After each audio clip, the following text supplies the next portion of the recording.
इस वक्त की बड़ी खबर मायावती से जुड़ी हुई सामने आ रही है, जहां 2027 चुनाव के लिए मायावती कुछ ज्यादा ही एक्शन मोड में नजर आ रही है। एक एक करके बीएसपी से कई बड़े नेताओं को बाहर का रास्ता दिखाया जा रहा है। इससे पहले उन्होंने अपने समधी को निष्कासित किया था पार्टी से और अब बड़ा एक्शन लेते हुए एक बार फिर मायावती ने पूर्व स्वास्थ्य मंत्री अनंत कुमार मिश्रा को भी पार्टी से निष्कासित कर दिया है। लगातार ये सफाई अभियान बीएसपी के अंदर जारी है 2027 चुनाव को लेकर। ऐसे में आखिर क्या रणनीति के साथ मायावती इस बार यूपी चुनाव में उतरने जा रही है और आखिर इतना ज्यादा एक्शन मोड में वो क्यों नजर आ रही है, किस मास्टर स्ट्रोक के तहत वो लगातार पार्टी से नेताओं का सफाया कर रही है और इल्जाम ये लगाए जा रहे हैं, आरोप ये लगाए जा रहे हैं कि उनकी पार्टी के नेताओं द्वारा चंद्रशेखर रावण के साथ मिलीभगत रचने की कोशिश की जा रही है, जिसके चलते मायावती ये सारे एक्शन लेती हुई नजर आ रही है। तो क्या कुछ चल रहा है यूपी चुनाव से पहले बीएसपी के अंदर, इसी पर ज्यादा जानकारी के साथ मेरे साथ जुड़ रहे हैं मेरे सहयोगी हर्ष भारद्वाज जी। सर, सबसे पहले बात करते हैं पूर्व स्वास्थ्य मंत्री का निष्कासन, आखिर कितनी बड़ी बात है बीएसपी के लिए, क्योंकि एक के बाद एक एक्शन लगातार मायावती लेती हुई नजर आ रही है। देखिए, मायावती कोई गलती 2027 चुनाव में नहीं करना चाहती, क्योंकि वो नहीं चाहती हैं कि उत्तर प्रदेश में उनका एक ही विधायक जीते। वो चाहती हैं कि उत्तर प्रदेश में उन्हें इतनी सीटें तो आ जाएं कि मायावती यानी बसपा का वजूद थोड़ा बहुत रह जाए। और इसलिए मायावती ऐसे नेताओं का सफाया कर रही हैं जो मायावती को धोखा देने की कोशिश कर रहे हैं, क्योंकि आकाश आनंद के ससुर को जिस तरीके से निकाला गया, यानी मायावती ने अपने समधी को निकाला और अब पूर्व स्वास्थ्य मंत्री अनंत मिश्रा को निकाल दिया गया है। ये कहा जा रहा है कि पार्टी के खिलाफ वो ऐसी गतिविधियां करने की कोशिश कर रहे थे। हालांकि ये जानकारी दी गई है कि चंद्रशेखर रावण से उनकी मुलाकात हुई थी, लेकिन इसकी आधिकारिक पुष्टि अभी नहीं हुई और वो भी लगातार ये मना कर रहे हैं कि उनकी मुलाकात चंद्रशेखर रावण से नहीं हुई। लेकिन जो खबरें आ रही हैं उसके मुताबिक ये कहा जा रहा है कि मायावती की असली वजह यही थी कि उन्हें पार्टी से बाहर का रास्ता दिखाया गया। दूसरी सबसे बड़ी वजह कि वो पार्टियों की गतिविधियों में हिस्सा नहीं ले रहे थे, क्योंकि मायावती अगर कोई मीटिंग करती तो अनंत मिश्रा वहां पर नहीं पहुंचते थे। अगर मायावती कहीं जाने को कहती थी या लोगों के बीच तो अनंत मिश्रा वहां पर नहीं पहुंच रहे थे और पार्टी में उनकी गतिविधियां शून्य हो गई थी। इस वजह से मायावती को यह बड़ा फैसला लेना पड़ा है। तो ये कहा जा सकता है कि मायावती ऐसे नेताओं की छटनी कर रही हैं जो कहीं ना कहीं बीएसपी को नुकसान पहुंचाना चाहते हैं। क्योंकि देखिए, सबसे बड़ी तस्वीर हमें उस वक्त देखने को मिली थी जब आकाश आनंद के खिलाफ कार्रवाई की गई थी। हालांकि दोबारा से आकाश आनंद को जिम्मेदारी दी गई, लेकिन आकाश आनंद जिस तरीके से प्रधानमंत्री नरेंद्र मोदी पर हमलावर रहे और आकाश आनंद को लेकर जो मायावती ने कार्रवाई की, वो ये दर्शा रही थी कि चाहे मायावती का भतीजा हो, मायावती के समधी हो या फिर पार्टी का बिल्कुल करीबी व्यक्ति, अगर वो ऐसी गतिविधियां करेगा जिससे मायावती को नुकसान होगा तो मायावती कहीं ना कहीं बाहर का रास्ता उन्हें दिखाएंगी। क्योंकि देखिए, मायावती की अगर बात करें तो मायावती और चंद्रशेखर रावण के बीच अभी 36 का आंकड़ा नजर आ रहा है। हालांकि चंद्रशेखर रावण बार बार मायावती के प्रति सॉफ्ट कॉर्नर रखते हैं और चंद्रशेखर रावण बार बार ये चाहते रहे हैं कि मायावती की पार्टी के साथ उनका गठबंधन हो जाए, लेकिन मायावती कभी नहीं चाहेंगी कि चंद्रशेखर रावण के साथ उनका गठबंधन हो, क्योंकि चंद्रशेखर रावण बार बार दलितों की बात करते रहे हैं और दलितों के वोट बैंक को अपना बताते रहे हैं। सर, आखिर मायावती कौन सी स्ट्रेटेजी के तहत मैदान में उतरी हुई है, क्योंकि कई दिनों से देखा जा रहा है यूपी चुनाव को लेकर लगातार प्रतिक्रियाओं का दौर भी जारी है। ऐसे में वो भी प्रतिक्रियाएं देती हुई नजर आ रही है। इससे पहले आखिर वो थोड़ा सा शांत बैठ गई थी, लेकिन अब फिर से उभरती हुई वो नजर आ रही है। कभी रैलियां निकाल रही है, बड़े बड़े लोगों की भीड़ उनकी रैलियों में जुट रही है। तो कौन सी स्ट्रेटेजी के साथ इस बार वो चुनाव में उतरने वाली है? देखिए, हर एक पार्टी इस वक्त बड़ी तैयारी कर रही है। आपने देखा कि शिवपाल यादव किस तरीके से मुलाकात करके आते हैं आजम खान से, उनके बेटे से, उसके बाद आकर बड़ा ऐलान कर देते हैं कि आजम खान को हम गृह मंत्री बनाएंगे उत्तर प्रदेश के अंदर। और उसके बाद ये सवाल उठता है कि आखिर ये ऐलान क्यों किया गया।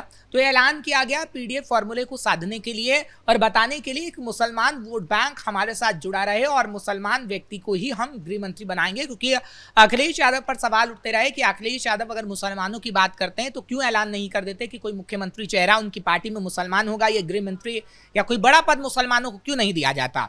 और शिवपाल यादव की स्ट्रेटजी ये दिखाती है कि किस तरीके से अखिलेश यादव ने आजम खान को गृह मंत्री बनाने के ऐलान से मुसलमानों के वोट बैंक को साधने का प्रयास किया है। ठीक उसी तरीके से मायावती चाहती हैं कि दलितों का वोट बैंक उनसे बिल्कुल ना छिटके, क्योंकि दलित वोट बैंक को छिटकाने का प्रयास इस वक्त चंद्रशेखर रावण कर रहे हैं और इसलिए चंद्रशेखर रावण की मुलाकात मायावती के कुछ करीबियों से हो रही है। और मायावती इसलिए तगड़ा एक्शन ले रही हैं ताकि कोई ऐसी गतिविधि ना हो जाए, क्योंकि आपने देखा है जो कहावत है कि विभीषण ने किस तरीके से लंका का सत्यानाश करवा दिया था, उसी तरीके से मायावती के खेमे में कोई ऐसा विभीषण ना हो कि मायावती का एक भी विधायक उत्तर प्रदेश विधानसभा चुनाव में ना चुनकर सामने आ पाए।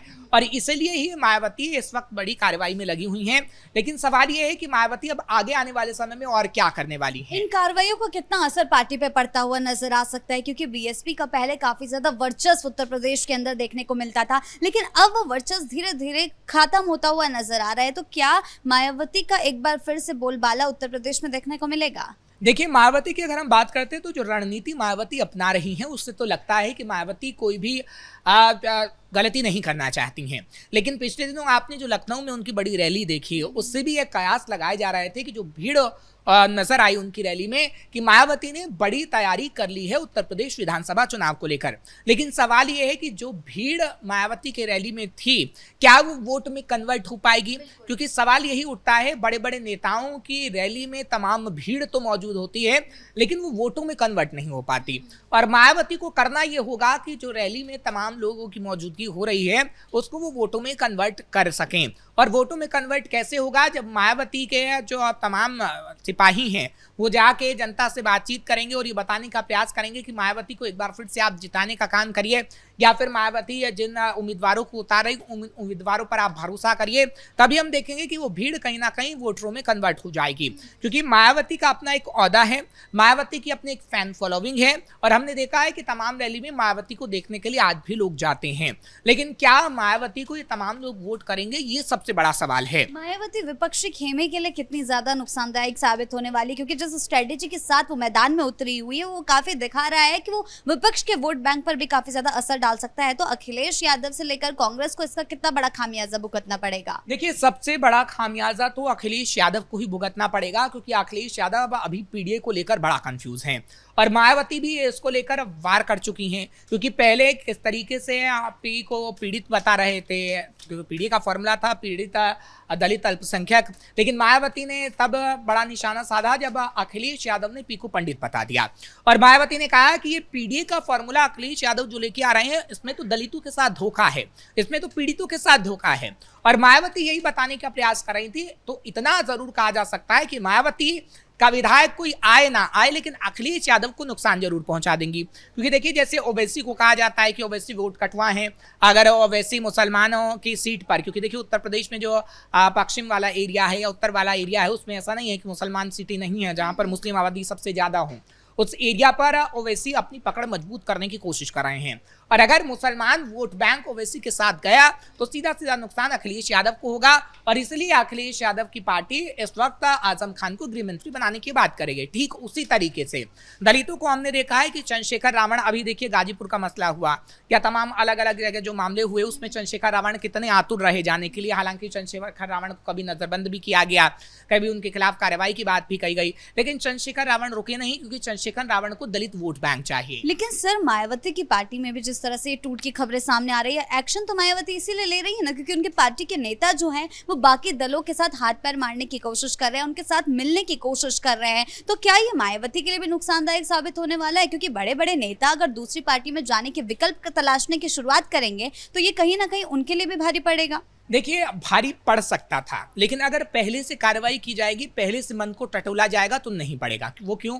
आप देखिए, समाजवादी पार्टी में कई ऐसे लीडर रहे जिसको लेकर समाजवादी पार्टी आप अब तक नहीं भाप पाई कि कैसे पार्टी के नेता नाराज हैं और कैसे वो गुटबाजी कर रहे हैं। उसमें सबसे बड़ा एग्जाम्पल पूजा पाल है, क्योंकि पूजा पाल समाजवादी पार्टी के अंदर रहते रहते विधानसभा के अंदर अखिलेश यादव की इतनी खामियां गिना गई कि आज भी पूजा पाल को लेकर समाजवादी पार्टी से सवाल पूछे जाते हैं कि जब पूजा पाल आपके पास आए, पूजा पाल ने अपने पति के हत्यारों के लिए सजा की मांग की, तो अखिलेश यादव आखिर कहाँ गए थे? और जो गुटबाजी अखिलेश यादव के खेमे में हुई उसको लेकर अखिलेश यादव को पता ही नहीं लगा। लेकिन मायावती ने कहीं ना कहीं पहले ही इन चीजों को भाप लिया और गुटबाजी करने से पहले ही मायावती उन नेताओं को निकालने का प्रयास करें या उन नेताओं को निकाल रही हैं। इससे ये कहा जा सकता है कि ना तो मायावती की छवि को नुकसान होगा इससे, और ना ही बसपा पार्टी की छवि को नुकसान होगा, क्योंकि अगर बसपा पार्टी या मायावती की छवि को नुकसान हुआ तो उसका गहरा प्रभाव वोटों पर पड़ेगा। और इतना जरूर कहा जा सकता है कि मायावती अगर जीते ना जीते, उनका विधायक जीते ना जीते, लेकिन दलित वोट बैंक में सेंधमारी वो कर देंगी और ऐसा बंटवारा होगा कि अखिलेश यादव को काफी नुकसान होगा। जी सर, बहुत बहुत धन्यवाद आपका इन तमाम जानकारियों के लिए। तो कुल मिलाकर यूपी विधानसभा चुनाव से पहले सभी पार्टी सभी दल मैदान में उतरते हुए नजर आ रहे हैं। इस बीच बसपा के अंदर बड़ा फेरबदल होता हुआ नजर आ रहा है, क्योंकि मायावती एक के बाद एक एक्शन लेते हुए पार्टी में बड़े बड़े नेताओं को बाहर का रास्ता दिखा रही हैं। ब्रेकिंग न्यूज में फिलहाल मेरे साथ इतना ही। कैमरा पर्सन कुणाल के साथ मैं शिवानी रतूड़ी, कैपिटल टीवी उत्तर प्रदेश।